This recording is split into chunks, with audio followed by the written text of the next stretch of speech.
Hi student, my name is Vidyasagar Shrivastava. कैसे हैं आप?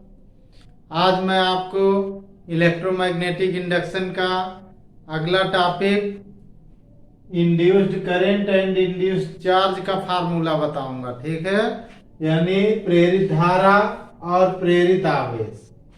ठीक है, देखो स्टूडेंट, हमने पीछे बताया फैराडेज लॉ में इंड्यूस्ड ईएमएफ का फार्मूला। ठीक है, यानी प्रेरित विद्युत वाहक बल का सूत्र बताया। ठीक है, तो हम यहां लिखेंगे we know that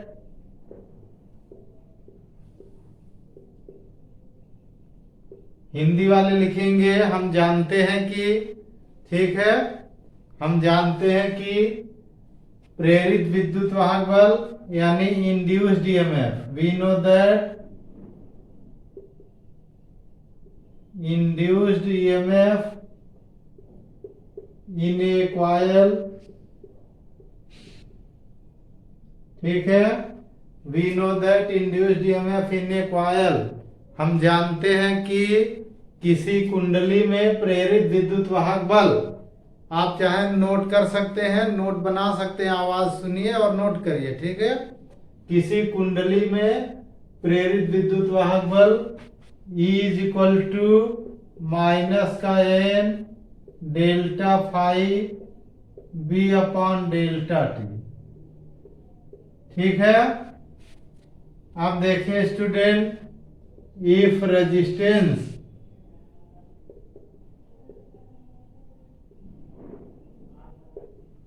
of the coil, if resistance of the coil is capital R। ठीक है, यदि कुंडली का प्रतिरोध कैपिटल R है, ठीक है, तो कुंडली में प्रेरित धारा, यदि कुंडली का प्रतिरोध कैपिटल R है तो कुंडली में प्रेरित धारा यानी इंड्यूस्ड करंट, इंड्यूस्ड करंट कितनी होगी? I is equal to E upon R. I क्या है? ई अपॉन आर होता है। ठीक है, ई क्या है? वोल्टेज है, इंड्यूस्ड ईएमएफ है। ठीक है, इंड्यूस्ड ईएमएफ वोल्टेज होता है। ठीक है, और ये वोल्टेज हुआ यानी विभवांतर मान सकते हैं इसको। ठीक है, वोल्टेज मान सकते हैं। और ये रेजिस्टेंस तो वी अपॉन आर का आई हम लोग पढ़ते हैं, तो फार्मूला हुआ I is equal to E upon R. अब स्टूडेंट, जब हम यहाँ ई की वैल्यू रखेंगे तो केवल पॉजिटिव वैल्यू हम रखेंगे, निगेटिव वैल्यू इसमें नहीं लेंगे हम। ठीक है, तो I का क्या फार्मूला हो जाएगा student? I is equal to N delta phi B upon A delta T आ गया। Okay, R delta T, R delta T. ठीक है, अब देखो स्टूडेंट, ये हो गया हमारी करंट का फार्मूला, इंड्यूस्ड करंट का फार्मूला हो गया। एन क्या है इसमें? एन हमने पीछे बताया है कि एन क्या होता है? Number of turn in coil. ठीक है, कुंडली में फेरों की संख्या होती है, वो अब आप जानिए, यहाँ बताने की जरूरत नहीं कि एन क्या है और फाई क्या है। अब जब आप लिख रहे हैं we know that induced EMF, यानी हम जानते हैं कि प्रेरित विद्युत वाहक बल, तो आप फार्मूला लिख रहे हैं, इसमें एन और फाई और टी बताने कोई जरूरत नहीं बची इसमें। ठीक है, I is equal to N delta phi B upon R delta T हुआ। ठीक है, ये हुई प्रेरित धारा का सूत्र हुआ ये। ठीक है, अब आप चाहें तो आगे निकाल सकते हैं प्रेरित आवेश। प्रेरित आवेश का सूत्र क्या होगा? इंड्यूस्ड चार्ज इसको कहेंगे।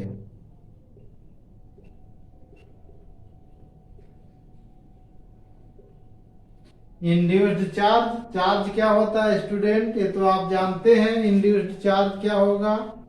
चार्ज क्या होता है? चार्ज होता है Q, और Q is equal to I delta T होता है। ठीक है, Q is equal to I delta T होता है।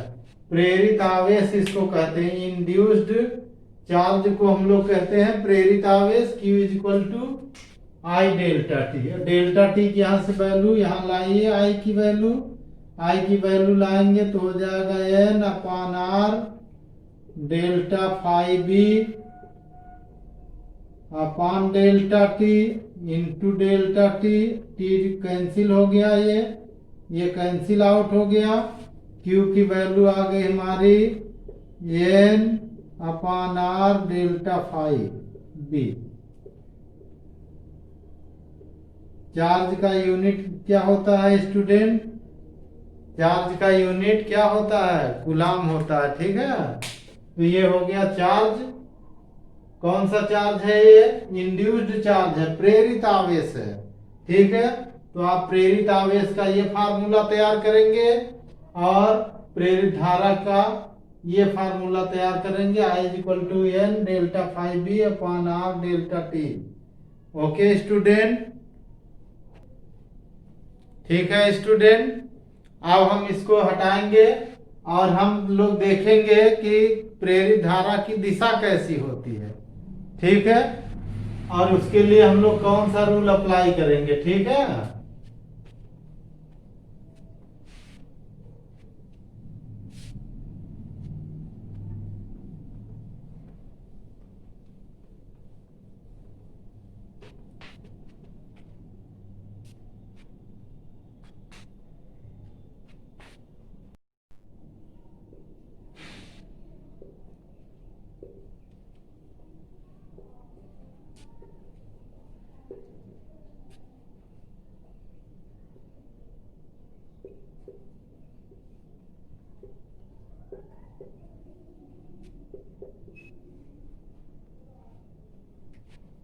देखो student, Fleming's right hand rule से हम लोग इंड्यूस्ड करंट की डायरेक्शन को, ठीक है, इंडिकेट करते हैं, ठीक है।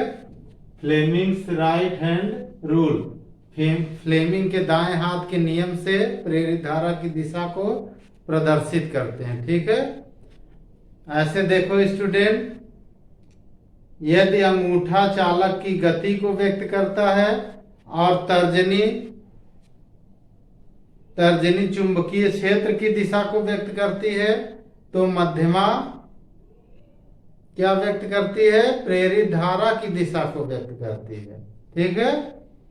यानी देखो स्टूडेंट, थंब हमारा क्या व्यक्त करेगा? Direction of motion. और फर्स्ट फिंगर क्या रिप्रेजेंट करेगी? Magnetic field. और मिडिल फिंगर क्या रिप्रेजेंट करेगी? डायरेक्शन ऑफ इंड्यूस्ड करंट, ठीक है। आप स्टेटमेंट ऐसे ले सकते हैं, यदि हम अपने दाहिने हाथ की अंगूठा, तर्जनी और मध्यमा को समकोण पर फैलाएं, ठीक है, उस स्थिति में यदि अंगूठा, हमारा अंगूठा, जो ये अंगूठा देखिए, अंगूठा चालक की गति की दिशा को दिखा रहा हो और तर्जनी, ये हमारी तर्जनी उंगली है, ये चुंबकीय क्षेत्र की दिशा को दिखा रही हो, तो मध्यमा प्रेरित धारा की दिशा को व्यक्त करती है, ठीक है। If we stretch thumb and first two finger at right angle, then if thumb represent to the direction of motion, first finger represent to the direction of induced direction of magnetic field, first finger represent to the direction of magnetic field, then middle finger represent to the direction of induced current। Okay student, आप चाहें तो लिख सकते हैं, notes भी बना सकते हैं, ठीक है। आप ऐसे समझिए, ये हमारा हुआ मोशन, इधर हुआ हमारा मैग्नेटिक फील्ड और इधर हुआ हमारा इंड्यूस्ड करंट, ठीक है। ये तीनों थंब और दो उंगली के आधार पर आप इसको रिप्रेजेंट कर सकते हैं। Okay student.